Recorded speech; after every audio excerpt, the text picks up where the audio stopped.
తెలుగు రాష్ట్రాల్లో ఎమ్మెల్సీ ఎన్నికలకు షెడ్యూల్ విడుదలైంది. ఏపీ, తెలంగాణలో 3 రోజుల చొప్పున స్థానాల్లో ఎన్నికలు జరగనున్నాయి. ఈ మేరకు కేంద్ర ఎన్నికల సంఘం షెడ్యూల్ విడుదల చేసింది. ఫిబ్రవరి 3న నోటిఫికేషన్ విడుదల కానుంది. అదే నెల 27న పోలింగ్ నిర్వహించి మార్చి 3న ఓట్ల లెక్కింపు చేపట్టనున్నారు.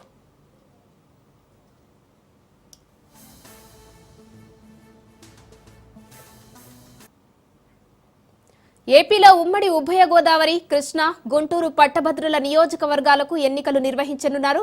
శ్రీకాకుళం, విజయనగరం, విశాఖపట్నం ఉపాధ్యాయ స్థానానికి పోలింగ్ జరగనుంది.